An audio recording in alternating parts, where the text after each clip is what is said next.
Hey guys, Harar Mahadev. This is Sunil Swan. I have visited many of the places in India and other countries and tried to find out the mysterious places, ancient architectures, and some of the scientific aspects of the Vedic Bharat. What I got from my research from the long time, I tried to reveal the real truth behind all in the form of my videos, and you can see on the channel, in my channel, so that the whole world can know how much advanced our Bharat or today, which we call India, was. The technology which we had on the era of science, medicine, or astrology, or mathematics, science, and many more, which are our ancient saints have discovered, were practicing much more advanced than today's science of any other civilization or any other country. Our country, which is derived from Bharat. Bharat means Bha, which means the knowledge, and Rata means the people who were enjoying the knowledge. But still now, what we are learning, or our students, our children are still now reading from the ancient books. Most of them are modified by British, and after independence government, all were wrong. British and our other invaders destroyed lots of sculptures, temples, Vedic materials, so that we can forget and stay away from the advanced technology which was derived by our saints. This video is about the one of the world's biggest and largest square monolithic temple, which has a direct link with Mount Kailash, the world famous Kailash Temple, which is situated in Ellora. Ellora is right now in the Aurangabad district of Maharashtra.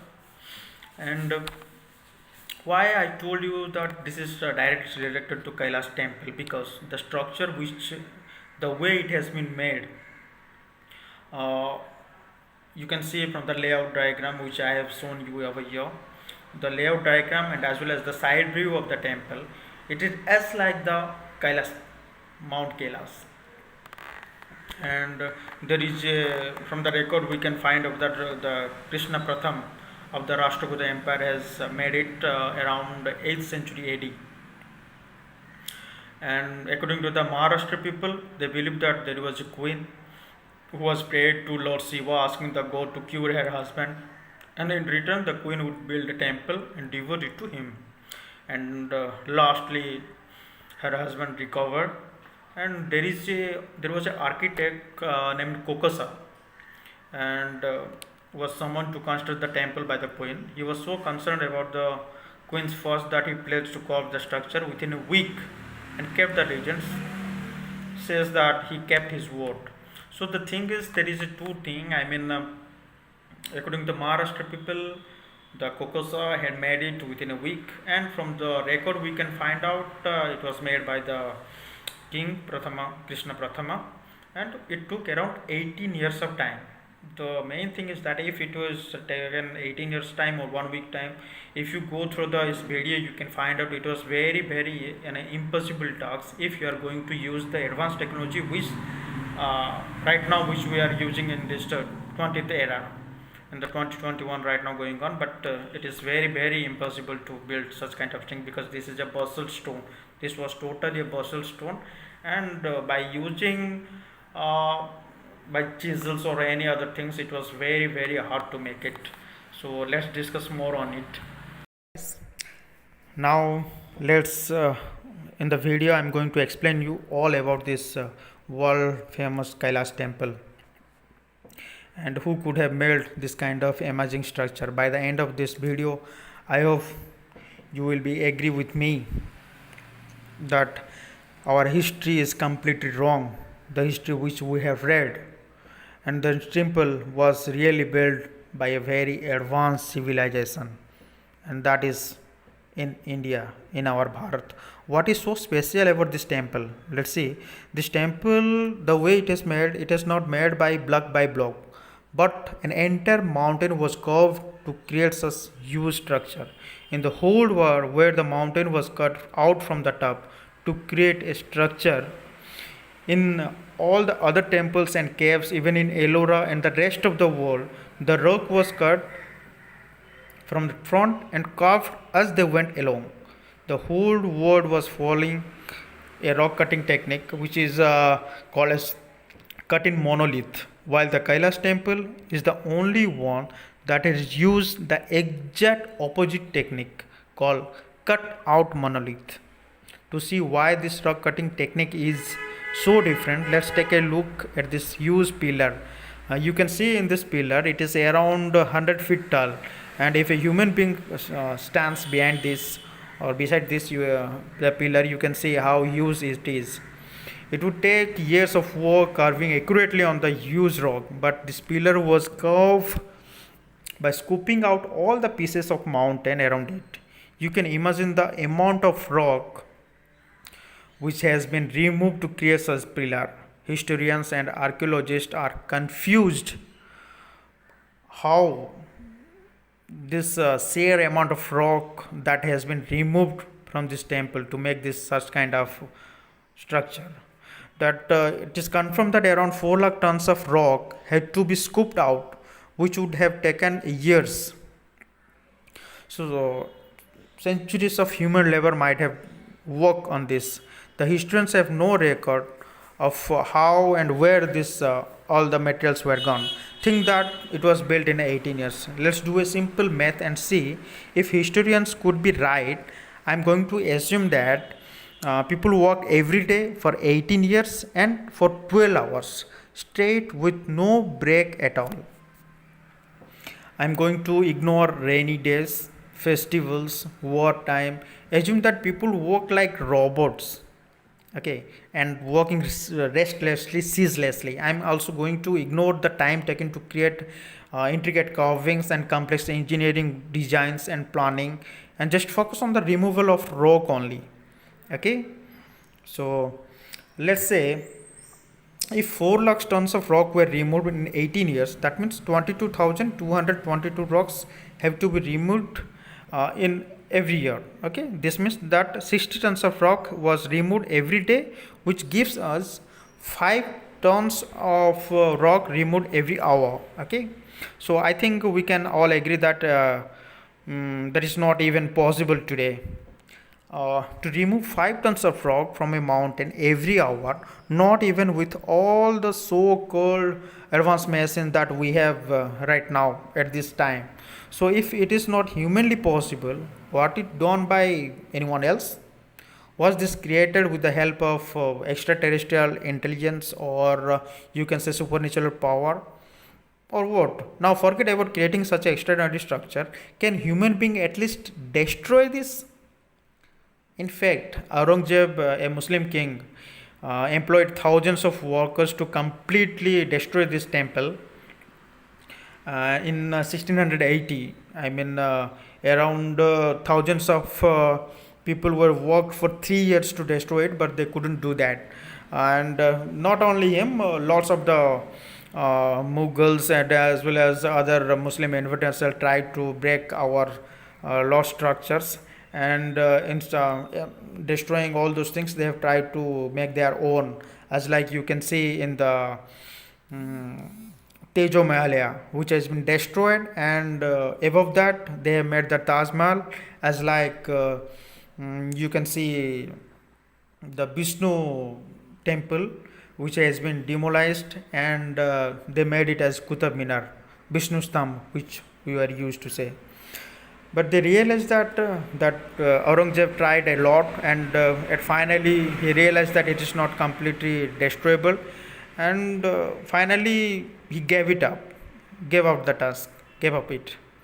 Note that this the attempt destruction is very similar to another mystery structure, which is called as the Menkaure pyramid in Egypt. Another Muslim ruler wanted all the pyramids to destroy. All the single pyramids which are in all over the world, he wanted to destroy it, but it took years of time, but he couldn't do anything on it. Even he made a small dent on the pyramid, he gave it up. So around the world created by, whether all these structures are created by extraterrestrials, is that why human beings are still now unable to destroy them still now?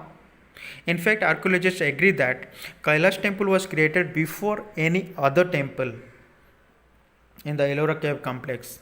Could this have been built centuries before human beings started carving other temples nearby? Is this why the architecture, the design, and the size uh, of this is so much better and bigger than other temples. If it was built by humans, it is logical to expect that the rock cutting techniques and the design would become better over time. People would gain more experience and knowledge and make better structure in the future if the human being have done that, right? The Kailash temple is oldest and the biggest temple carved with engineering perfection than any other temple. Unlike other temples, the Kailash is the only temple that is visible from the air. You can see from the Google I have taken this picture, and the 34 temples all carved side by side of the Kailash temple, but they are not visible. Only the Kailash temple is visible from the air. Is this a coincidence, or was it is designed for the people to see it from the air, like Nazca Lines of Peru? Even on Google Earth, the aerial view of Kailash temple clearly visible, and there is you can see an X mark. I have shown you in this video. This is how it looks from the top. You can see there is four lines who created this huge X mark.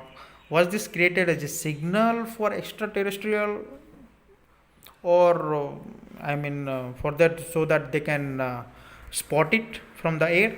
Unlike the other temples of Ellora, notice how well its rectangular design is oriented. All the four directions its entrance faces perfectly to the west. Is this another coincidence? No, or might be.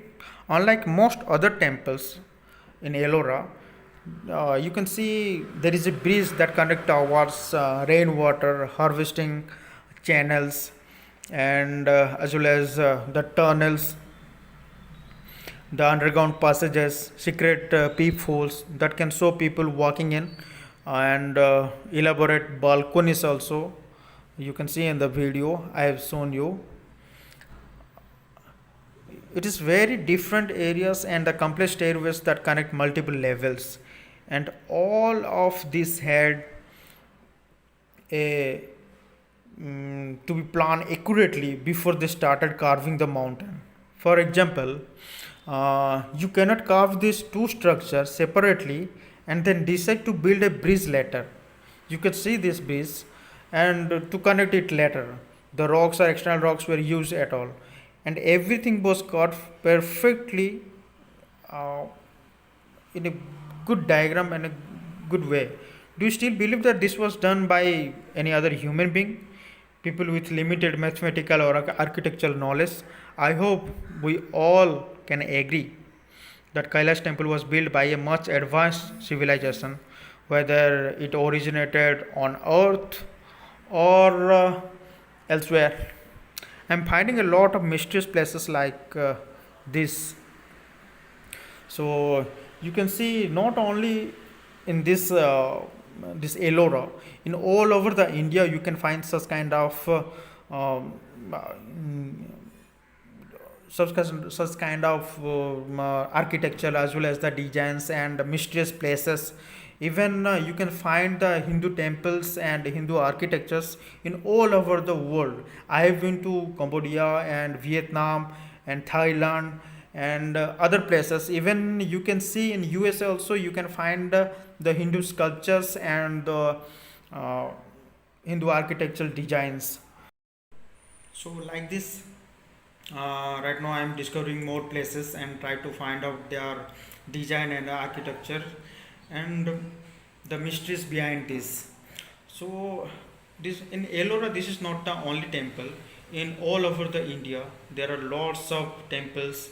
There are lots of mysterious places which has been made thousands of years back, and the way it has been made, the techniques which has been used to make this kind of structures were much more advanced. So guys, please like, subscribe and comment on this channel, on the video if you like it. And every time I will try to find out more such videos, more mysterious places, so that the whole world can know how advanced our Bharatiya people, our Bharat civilization was.